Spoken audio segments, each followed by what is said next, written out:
What's up, everybody? How you doing? It's the big dog named Austin back at you again with another Colts breakdown. This time, week 2. The Colts host the Denver Broncos 4:05 kickoff. The Broncos are favored by 1.5. Started at 2.5, went down to 1.5. This is going to be a really good game. Both teams won last week. The Colts beat the Miami Dolphins 33-8, and the Denver Broncos squeaked out a victory against the Tennessee Titans 20-12. The Titans only had 4 field goals, so the Denver Broncos defense played excellent. A lot of the Tennessee Titans drives started in Denver territory. There were a couple of turnovers by Bo Nix. He had 2 interceptions. Look, I thought he was going to be better last week. I think he'll be a lot better this week. Colts defense, hopefully they can provide some pressure. Latu is questionable for this game, one of our premier pass rushers. So that's going to be a challenge for the Colts defense. Now, this series is tied 15-all. The Broncos and the Colts apparently have only played 30 times in their history.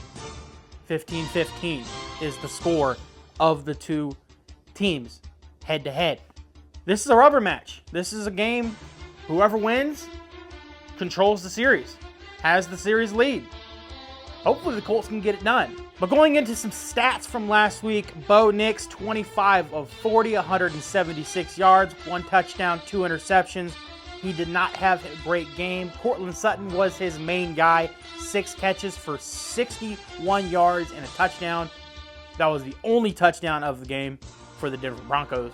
RJ Harvey had 6 carries for 70 yards. Pretty good, over 10 yards a carry for RJ Harvey there.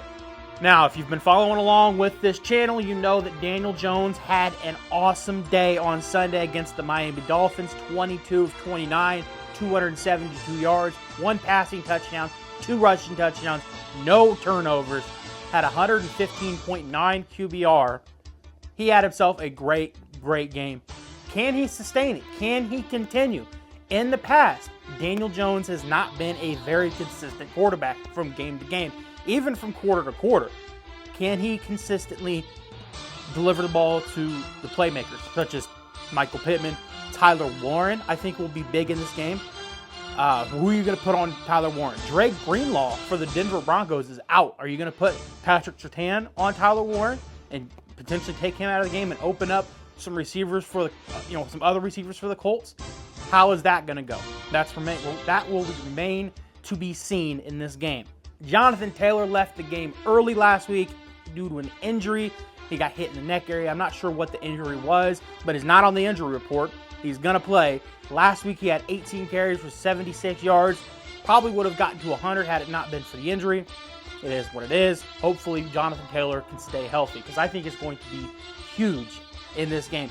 If you remember last year, that Broncos game was probably one of the more embarrassing losses the Colts have had in a number of years, especially last season.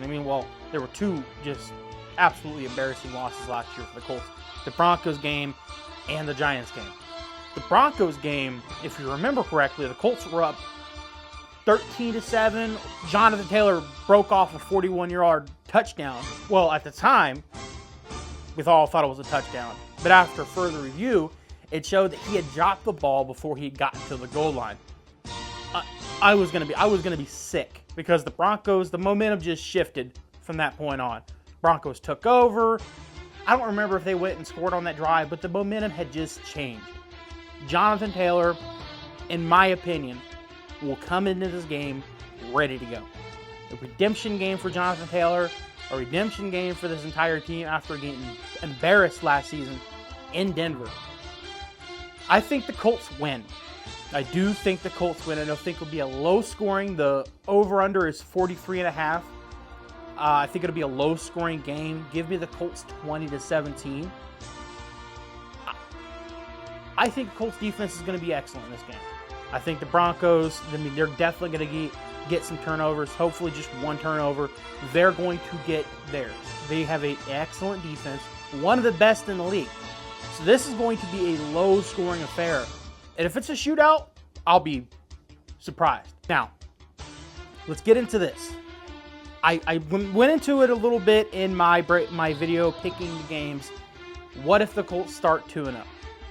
What if the Colts actually do end up beating the Denver Broncos, which most of America doesn't think that the Colts are going to do?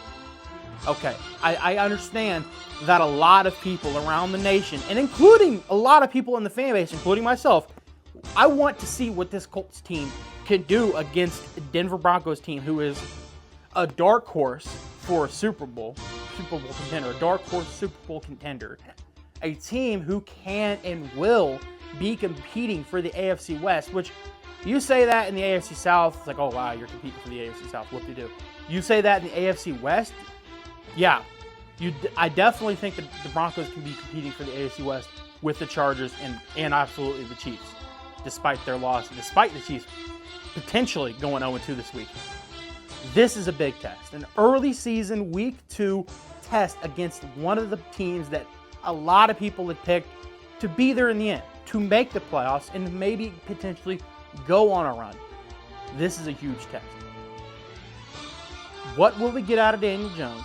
What will we get out of Lou Anarumo in this defense? Because this Broncos offense is, even though they didn't play well last week against the Tennessee Titans, this Broncos offense is better than the Miami offense.